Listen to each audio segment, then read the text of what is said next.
He wheeled himself into the courtroom, each movement deliberate but slow. The polished wooden floors reflected the harsh lights above, making the room feel both grand and intimidating at the same time. The air smelled faintly of old books and dust, and the low murmur of voices around him made his stomach tighten. He wasn't new to feeling out of place, but there was something about today that pressed down heavier than usual. He took a deep breath, clenching his hands over the handles of his wheelchair, and tried to steady himself. He had faced countless obstacles in his life, but nothing quite like this. After returning from active duty, life had changed in ways he could never have imagined. Some wounds healed, others never would. The injury that had left him disabled had robbed him of certain freedoms, but it hadn't broken his mind, and it certainly hadn't dulled his determination. Today, he was here to fight for what was rightfully his, a small but significant victory that could make all the difference in his life. The judge, a tall man with a stern face and cold eyes, barely looked up from the papers in front of him. He spoke in a voice that carried authority, but also an unmistakable trace of irritation. "Take a seat," he said curtly, his gaze sweeping over the room and landing on the veteran for just a second before moving back to the papers. There was a slight, almost mocking smile on the judge's lips. And it didn't escape the veteran's notice as he moved closer to the podium, navigating the small gap between the rows of benches. He could hear a few snickers from the back of the room. A couple of spectators whispered to each other, glancing over with what felt like amusement rather than sympathy. The moment felt heavy. The courtroom wasn't just a place for justice. It was a stage, and for a brief second, he felt like an unwilling actor in a play he hadn't auditioned for. He remembered the long nights of preparation, the careful collection of documents, the hours spent reviewing laws and regulations that most people would never dream of memorizing. He had read through pages of legal texts, consulted veterans organizations, and even sought guidance from mentors who had walked this path before. Today, all that preparation was about to be tested, not just against the opposition, but against the subtle judgments of the world around him. "Are you representing yourself?" the judge asked, finally looking up, his eyes narrowing slightly. There was a tone in his voice that suggested skepticism, perhaps even disbelief. Most people who faced a courtroom didn't dare to speak for themselves. They relied on attorneys, legal teams, and careful advice. It was unusual, some might even say reckless, to face a professional legal battle alone. The veteran simply nodded. He didn't speak at first. Instead, he let the silence fill the room, giving his presence a weight that demanded attention. He knew that first impressions mattered more than words sometimes. So he stayed composed, keeping his gaze forward, his posture firm even in the wheelchair. There was no anger in his expression, no pleading for sympathy. He let his calmness speak for him. A few moments later, he reached down and pulled a thick folder from the bag at his side.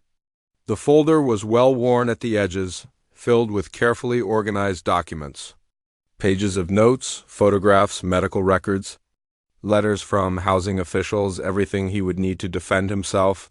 The judge raised an eyebrow, glancing at the folder with curiosity now, but not fully comprehending what it contained.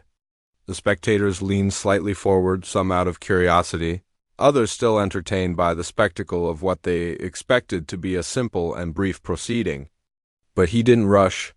He had learned patience over the years, and he had learned that timing often mattered more than volume. "Your Honor," he began, his voice steady, clear, and surprisingly calm, "I am here today to present my case. I have prepared the necessary documentation and will represent myself." He paused, letting the words settle. A murmur spread through the room. Whispers rose like a soft wave. People were surprised. There was a flicker of recognition in some eyes. Perhaps the realization that they were witnessing something uncommon. The landlord's attorney, seated at a polished wooden table, barely looked up. A confident smirk played across his lips, as though he already knew the outcome. This was routine, he must have thought, an easy case, a quick resolution. But the veteran's calm confidence carried a weight the attorney couldn't dismiss. It wasn't arrogance. It was the quiet power of preparation and knowledge. The room fell into a strange stillness. Even the court clerk paused mid-note, sensing that something unusual was about to unfold. The veteran opened his folder and carefully began laying out the documents in front of him, arranging them meticulously. Each page was a piece of a larger puzzle, and he knew that the smallest detail could tip the scales in his favor. As he organized his evidence, memories of his life flashed through his mind. He remembered the day he first realized he would never walk without aid again. He remembered the loneliness that followed, the frustration of navigating a world not built for people like him, and the quiet resolve that grew within him to not let these challenges define him. Every document in that folder was a piece of that journey. Every letter, every photograph, every official notice was proof not just of legal points, but of lived experience, of struggle, of resilience. He began to speak, explaining the circumstances that led him to the courtroom. He spoke of the eviction notice, the improper procedures, the landlord's failure to accommodate his disability. His voice was calm but firm, each word deliberate, each fact supported by evidence. The courtroom, once filled with whispers and casual smirks, grew quiet. People were listening now, not out of politeness, but out of genuine curiosity and slowly dawning respect. The judge shifted in his seat, leaning slightly forward. It was subtle but noticeable. The initial amusement, the assumption that this would be an easy proceeding, was fading. There was now attention, sharp and focused, as if the courtroom had collectively realized that they were not merely observing a routine case, but a person asserting their rights with knowledge and dignity. Time seemed to stretch as he presented the first set of documents. He referenced sections of housing regulations specifically protecting disabled veterans. He pointed out discrepancies in the landlord's claims, inconsistencies that might have gone unnoticed by someone less diligent. With each piece of evidence, he built a foundation that was hard to ignore. The judge scribbled notes, his previous expressions of impatience replaced by concentration. Even the landlord's attorney frowned, clearly unsettled by the depth of preparation before him. Outside, the world might have overlooked this moment. To the casual observer, it was just another courtroom, another case. But inside that room, it was far more significant. It was the culmination of years of experience, both personal and professional. It was proof that the human spirit, even when faced with limitations, can achieve clarity and strength that commands respect. The veteran paused, taking a breath. He glanced around the room not for validation, not for applause, but to make sure his points were understood. Every eye was on him now. Even those who had laughed or whispered moments before now regarded him with attention. There was a quiet power in that, a reminder that preparation and perseverance could transform assumptions into realization. He knew the hardest part was yet to come. The opposition would try to undermine him, to dismiss his arguments, to exploit any small error. But he was ready. He had anticipated objections, prepared counter-arguments, and even thought through the psychological tactics that might be used against him. He was not just fighting for a technical legal victory. He was fighting to assert that respect and dignity could not be ignored. As he carefully closed his folder and began arranging his next set of documents, he felt a calm determination wash over him. This was his moment, and he was ready to meet it fully. The initial laughter, the whispers of doubt, even the dismissive glance from the judge, all of it had been part of a larger narrative that he now controlled. Every move, every word, every piece of evidence was part of the story he was telling, a story of resilience, intelligence, and quiet but undeniable authority. And though no one in the room yet realized it, the tide was turning. The first part of the battle had been fought simply by showing up, by standing, or in his case, wheeling in with confidence, and by allowing his preparation and dignity to speak louder than any doubt or prejudice. What came next would reveal the full extent of his legal genius, and it would leave everyone in that courtroom with a new understanding of just what it meant to underestimate someone based on appearances alone. For now, though, he took a moment to steady himself, to glance at the folder one more time, and to remind himself of why he had come. It wasn't about proving anyone wrong. It wasn't about ego or triumph. It was about fairness, about justice, and about ensuring that his voice and the voices of others like him were heard in a world that often tried to ignore them. With a calm, Steady hand, he placed the first document on the podium. Ready to continue? The courtroom held its breath. The courtroom was now quiet, with everyone paying attention to the veteran. The judge, who had initially shown little interest, was now leaning forward in his chair, eyes fixed on the man in front of him. The spectators, who had snickered and whispered when he first entered, were now silent. Watching the proceedings with a mix of curiosity and growing respect, the veteran had only just started presenting his case. But already, it was clear that he was not the person they had assumed him to be when he rolled into the room. It wasn't just his words, it was his presence, the confidence with which he spoke, the knowledge that filled each sentence. He wasn't some helpless, confused man who had been thrown into a difficult situation.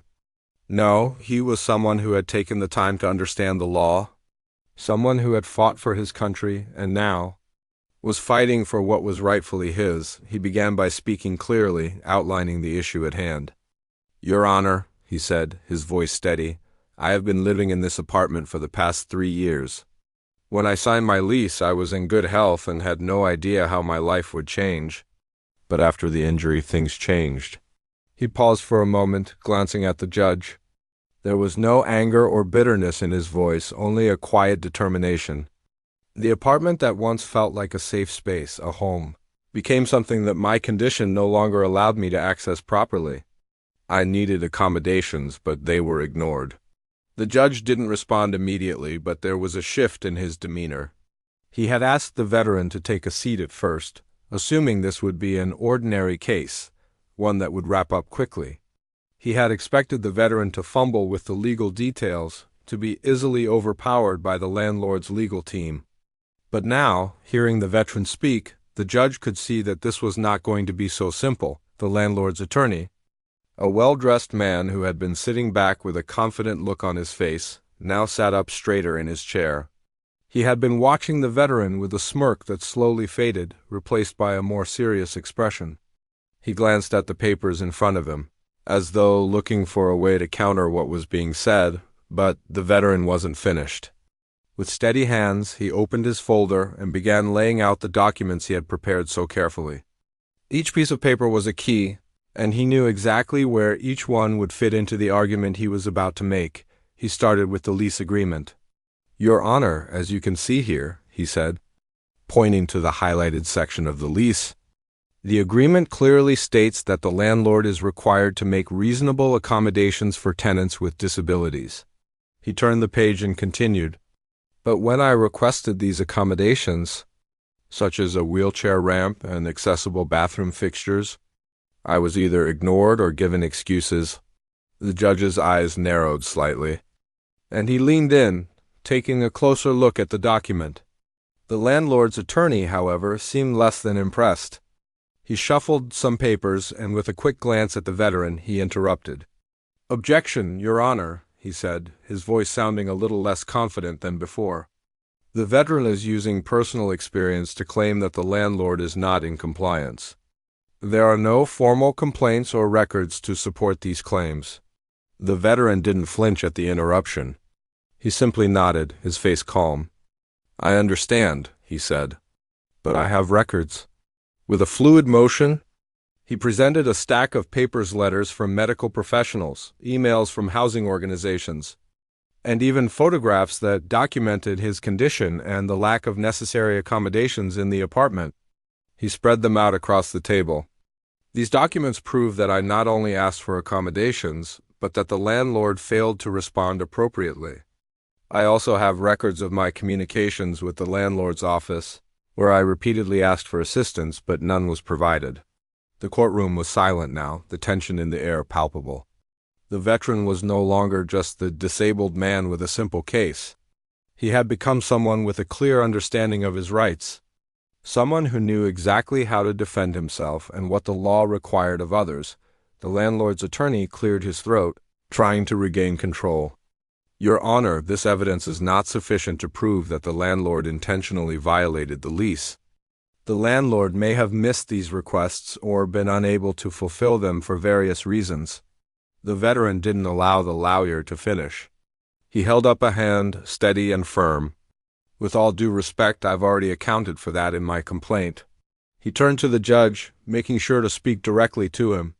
In accordance with the Fair Housing Act, housing providers are required to make reasonable accommodations for disabled individuals. The landlord did not meet this requirement, and as a result, my living conditions were unsafe. I've followed the proper procedures and have kept records of everything. He paused, making sure the judge was following. It was clear that the veteran was not only making an argument, but also educating those in the room about the law. The judge, who had originally seemed uninterested, now appeared more engaged, his gaze fixed on the veteran with an expression that bordered on respect. The landlord's attorney, looking a little flustered now, flipped through his papers quickly, no longer as certain of his position. He was trying to come up with a response, but the veteran's well-prepared case left little room for counterarguments. The landlord's team had no choice but to accept the evidence that had been presented. "Your Honor," the veteran said, his voice calm but unwavering, "I am not asking for special treatment. I'm simply asking for what I am entitled to under the law. A safe, accessible place to live. All I want is the accommodation that I requested, and if that is not possible, then I should be allowed to move to a place where I can live safely." There was a long pause as the judge took in the information, reviewing the documents one last time. The courtroom held its breath. The judge did not immediately respond, but the atmosphere had changed. The once dismissive tone had faded, replaced by a cautious respect. The veteran had not only defended himself, but had shown that he understood the law far better than anyone had given him credit for. The judge finally broke the silence, his voice low and measured. "I'm reviewing the evidence, and I must say, the facts presented here are troubling. I will need to look into this further before making a final decision. However, it is clear to me that the landlord has failed to provide the accommodations that are required by law." The veteran nodded, his face impassive but his eyes bright with the spark of victory. He knew the fight wasn't over yet, but he had made his point. The judge's words, though not a full victory yet, were a step in the right direction. For the first time since entering the courtroom, he allowed himself a small sigh of relief. The landlord's attorney was visibly deflated. He exchanged a few quiet words with his client, no doubt trying to come up with a way to salvage the situation. But it was too late. The veteran had already made his case, and there was no denying the power of the evidence he had presented. The room remained silent as the judge announced that he would take a short recess before delivering a final ruling. The veteran slowly gathered his papers, placing them back into his folder. His hands were steady now, but his mind was racing. He had done what he had set out to do. He had shown everyone in that courtroom that he was more than just a disabled veteran. He was a person with knowledge, dignity, and a deep understanding of his rights. As he wheeled himself out of the courtroom, he felt a quiet sense of pride. He wasn't sure how the judge would rule in the end, but one thing was certain: he had made sure his voice was heard, and that was something no one could take away from him. And in that moment, that small but powerful victory felt like everything. The break between the arguments felt longer than it really was. The veteran sat quietly, folding his hands over his lap as he waited for the judge to return. His heart was still racing a little, the adrenaline of the fight fresh in his veins. It wasn't just about the case. It was about proving to everyone, including himself, that his voice mattered. In that brief silence, he reflected on how far he had come. From being dismissed, laughed at, to now holding the courtroom's attention. He couldn't help but feel a sense of pride. He had been through so much in his life. And yet here he was, standing up for his rights, armed with the knowledge and determination that had gotten him through every hardship. He wasn't just fighting for his home. He was fighting for the respect that he and others like him deserved. As he sat there, the sound of heels clicking on the wooden floor signaled that the judge was returning. The veteran straightened in his wheelchair, a small but noticeable shift that reflected the quiet strength he had cultivated. He didn't expect an immediate victory. This was far from over. But something told him that the tide had shifted. His efforts, his preparation, and his knowledge had made an impact. He had presented his case, not just with facts, But with conviction, the judge re-entered the room and took his seat, his gavel coming down with a firm thud that brought everyone's attention back to the matter at hand. The veteran felt a sense of focus in the room, the kind that comes when people realize they're witnessing something important. "Everyone, please take your seats," the judge said, his voice deep and calm. The veteran settled into his chair, the smooth wheels gliding across the floor as he prepared for the judge's ruling. The landlord's attorney had his papers neatly stacked, trying to appear unshaken, though the veteran noticed the subtle shift in his posture. He had been confident before, but now he seemed almost uncertain, as if he knew that the case was no longer in his favor. After reviewing the evidence presented and considering both sides of the argument, "I've come to a decision," the judge began. The room was silent, the weight of his words making everyone hold their breath. The veteran's hands clenched slightly around the armrests of his wheelchair, but he didn't say a word. There was nothing more he could do now. The decision was out of his hands. The judge's voice broke the silence again, and this time his words carried more weight than the veteran could have expected. "It's clear to me that the landlord has not only failed to provide the required accommodations for the tenant, but has also ignored several requests for assistance. The evidence you've presented shows that your rights have been violated under the Fair Housing Act." The veteran's heart skipped a beat. He wasn't sure what he had expected, but hearing the judge acknowledge the truth of his situation, his struggle was more than he could have hoped for. The judge continued, "According to the law, housing providers are required to make reasonable accommodations for tenants with disabilities, and the failure to do so is a clear violation of those rights." The judge paused, looking directly at the landlord's attorney.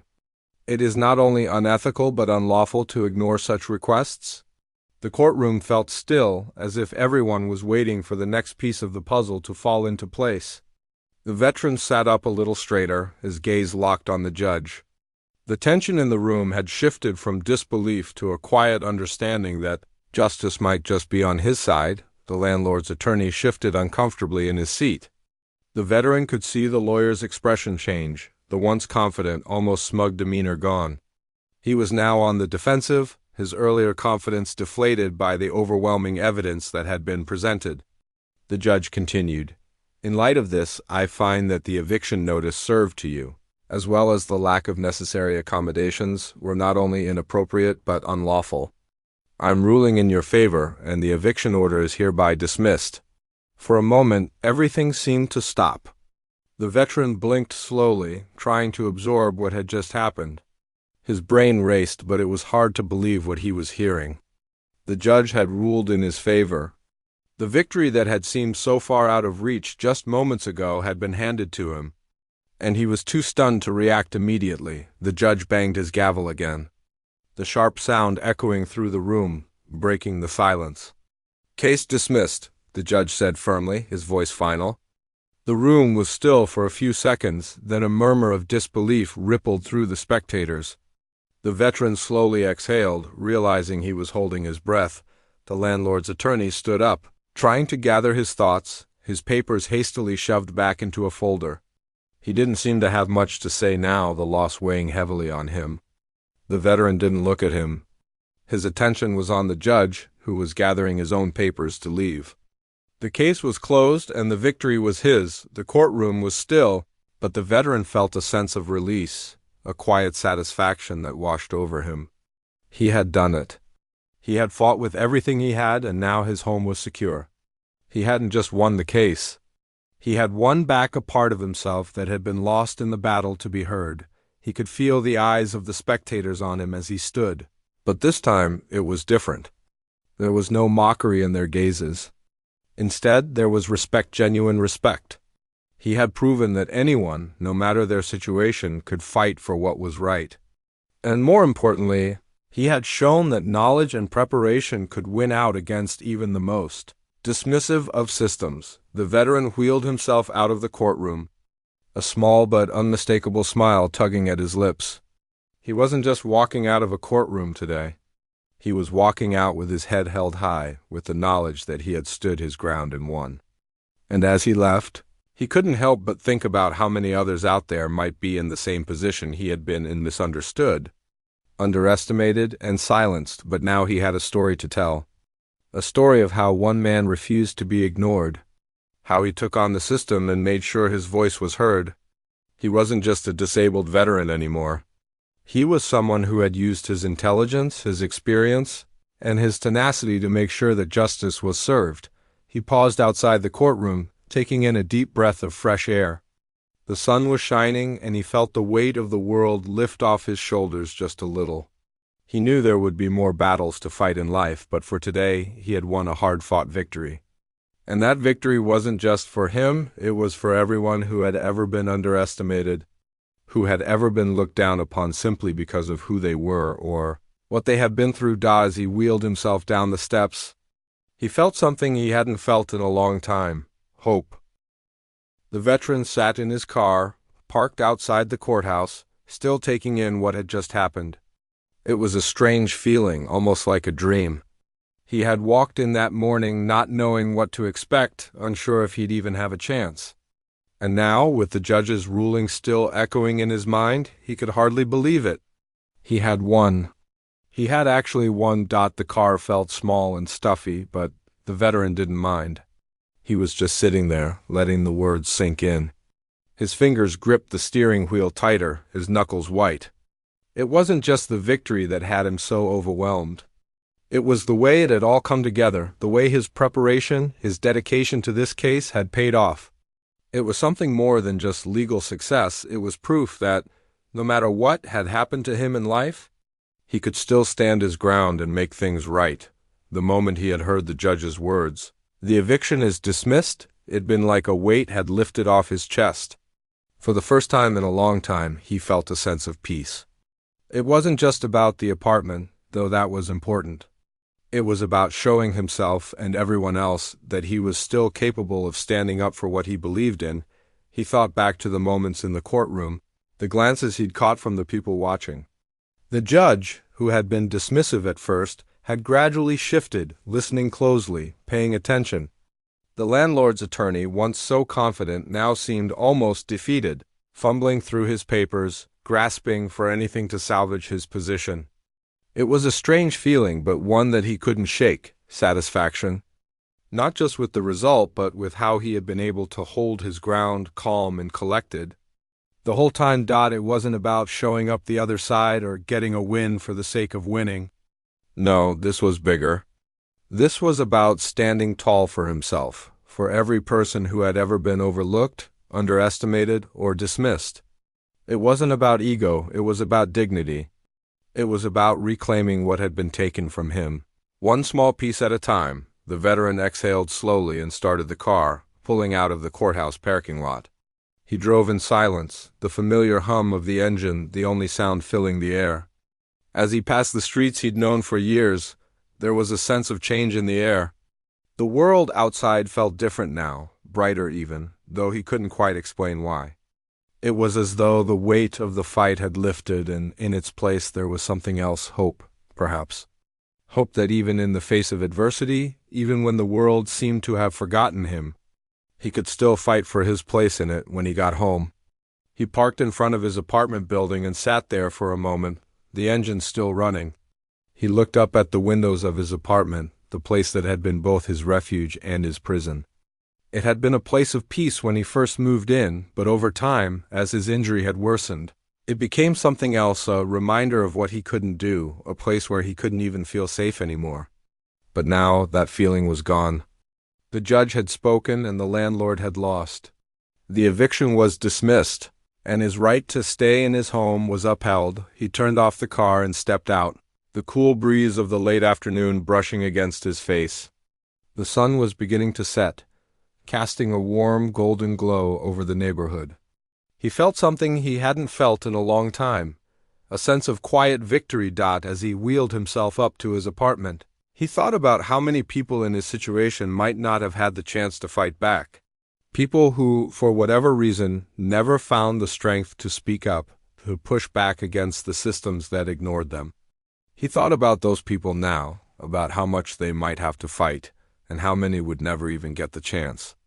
He realized that what had happened today wasn't just for him, it was for anyone who had been silenced. Anyone who had ever felt invisible or powerless. The door to his apartment opened and he wheeled himself inside. It was quiet, as it always was when he returned home. But today it felt different. It felt like he had won more than just a legal case. He had won back a sense of agency, a sense of control over his own life. For a brief moment, he allowed himself to relax. He had been through so much to get here. Today the fight was over. And he had won. His phone buzzed on the table, pulling him out of his thoughts. It was a message from one of the veteran support organizations he had worked with during the case. They had been following his progress and offering support along the way. They had seen the case from the beginning and were aware of how much he had invested in this. The message was simple, but it meant a lot. We heard the news. Congratulations, you did it. You showed them what it means to stand your ground. This is a huge victory, not just for you but for all of us. He smiled to himself, the warmth of their words settling over him. It wasn't just a win for him, it was a win for every person who had ever felt alone. Every person who had faced an uphill battle and needed someone to show them that it could be done. His victory was a reminder that fighting for justice was never a solo act.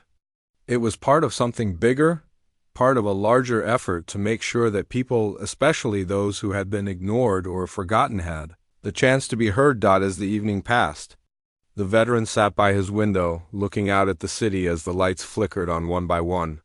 He thought about how, just a few days ago, things had seemed uncertain. The landlord had tried to push him out, tried to take away the one place where he had a sense of security. But now he could breathe easy again. His home was still his home, and the peace he had worked so hard for was intact. He thought about the future, about what came next. There were still challenges to face, no doubt. But for the first time in a long time, he felt ready to meet them. He had faced one of the toughest battles of his life, and he had won. That gave him something invaluable, confidence. Not just in the system, but in himself. He wasn't just a soldier anymore, fighting on a battlefield far away. He was a fighter here, too, in the everyday struggles of life. And that was something worth celebrating. As he leaned back in his chair, his eyes scanning the room, he felt a quiet sense of satisfaction. He had earned this moment, this peace. And for now, that was enough. He didn't need to prove anything more. He had already shown the world what he was made of. And that in itself was a victory. The fight was over for now. But he knew that whatever came next, he would face it with the same determination, the same resilience that had carried him through every hardship. He had proven to himself and to everyone else that no matter what life threw at him, he had the strength to fight back. And as the night fell around him, he allowed himself to feel proud. Proud of his victory. Proud of the fight he had fought. And proud of the person he had become in the process. The days following the victory felt like a breath of fresh air. The veteran had never realized how heavy the weight of uncertainty had been until it was gone. The constant anxiety, the fear that he might lose his home, the nagging worry that no one would listen, those things no longer hung over him like a dark cloud. The ruling had changed everything. It wasn't just the legal outcome, though that was important. It was the way it shifted his sense of power, his belief that he could still take control of his life. Each morning, he woke up and took a moment to appreciate the quiet of his apartment. The sounds of the city outside were familiar, comforting even, and for the first time in a long time, the apartment felt like home again. He wasn't just existing in it, he was living in it. The space that had once felt like a reminder of his limitations now felt like a symbol of his resilience. He had always been independent. But there was something about this victory that had deepened his sense of self. It wasn't just about the case. It was about proving something to himself, about showing that no matter the obstacles life threw at him, he still had the strength to fight. He wasn't just the man in the wheelchair, the disabled veteran. He was a person who could stand up for himself, who could make the world around him take notice. And that was something he would never forget. The days passed, and life slowly began to feel a little more normal. The victory didn't make everything perfect, but it gave him a sense of peace. He started to focus on the things that mattered: his health, his relationships, the little joys of life that had sometimes been overshadowed by all the legal battles. He spent more time taking care of himself, getting out for walks when the weather was nice, enjoying the calm of the park near his apartment. There was a freedom in these moments, a reminder that life, despite its challenges, still held beauty. His phone buzzed one afternoon, interrupting his quiet moment. It was a message from a friend he hadn't spoken to in a while, someone he'd met through the Veterans Support Group. The message was short, but the words meant a lot. "I heard about your win. You've given all of us hope? If you can do it, maybe we all can." Reading those words, the veteran felt something stir inside him. It was the realization that his fight hadn't just been for him. It had been for others, too. When he'd stood up in that courtroom, he hadn't just represented himself. He had represented every person who had ever been pushed aside, dismissed, or silenced. His victory was a message to everyone who felt powerless. You don't have to accept being overlooked. You have a right to fight for what's yours. It wasn't just about legal rights or technicalities. It was about dignity, about showing that every person, no matter their circumstances, had a right to be treated fairly. He wasn't sure how many people would hear his story or be inspired by it, but he knew one thing: he had made a difference. He had fought for what was right, and in doing so, he had given others the courage to do the same. One evening, as he sat on his balcony, watching the sun set over the city, he thought about how far he had come. It seemed like a lifetime ago when he had first received that eviction notice, when the world had seemed so dark and uncertain. Now, looking out at the horizon, everything felt different. He had changed. The world around him had changed. And though the battle wasn't over, life would always have its challenges. He knew he was stronger for it. There were still struggles ahead, of course. The disability that had changed his life wasn't going away, and neither were the difficulties that came with it. But now, when he faced those challenges, he did so with a renewed sense of confidence. He knew he could handle whatever came his way because he had proven to himself that he could. As the days turned into weeks, the veteran started to get involved in his community more. He knew that his victory wasn't just personal, it was part of something larger. There were so many people who faced similar struggles, people who didn't have the voice or the means to stand up for themselves. He had always wanted to make a difference, but after his court case, he realized that there was more he could do. He started volunteering with local organizations that helped disabled veterans, using his experience to offer advice, support, and encouragement. He spoke to others who had been in similar situations, helping them navigate the complexities of housing rights and disability accommodations. His journey had given him a platform, and he was determined to use it to help others. It wasn't always easy. The work was challenging, and sometimes it was hard to see the immediate impact. But as he sat with someone who had just received the news that they had won their case or helped someone navigate a difficult conversation with their landlord, he saw the difference he was making. And that was enough. One afternoon, while he was helping a fellow veteran fill out some paperwork, they stopped for a moment to talk. The other man, older and with a weary expression, looked at him and said, "You know, I never thought I'd be able to do anything like this. I've spent so many years just trying to get by, barely making it, you know? But hearing your story, it makes me believe that maybe I can fight for my own rights too." The veteran smiled, a deep feeling of warmth spreading through him. "You can," he said. "You just have to believe that you can." In that moment, he realized that his fight had been about more than just one eviction. It had been about sparking something bigger, something that could inspire others to find their own voices, to stand up and demand their dignity, to fight for their rights. His victory wasn't just his own. It was part of a collective effort to change the way people with disabilities, and veterans in particular, were treated. He had become a small but important piece of that change. As time went on, the veteran found himself at peace with his life. The struggles were still there, as they were for everyone, but he knew that he had the strength to face them. He wasn't waiting for things to change. He was actively making a difference. And in doing so, he had not only changed his own life, but had become a source of inspiration for others. Sometimes, life seemed unfair. It often felt like the world was against him, like the weight of his disability was too much to bear. But through his journey, He had learned that fairness wasn't always something that was handed to you, it was something you had to fight for. And sometimes, just sometimes, when you fought hard enough, the world had no choice but to listen. As he stood on the balcony that evening, the fading light casting long shadows across the city, the veteran realized that he had won something more than just a legal case. He had won his sense of self back. He had won the ability to stand tall, to speak up, and to make sure that his voice was heard. And that, he thought, was the greatest victory of all.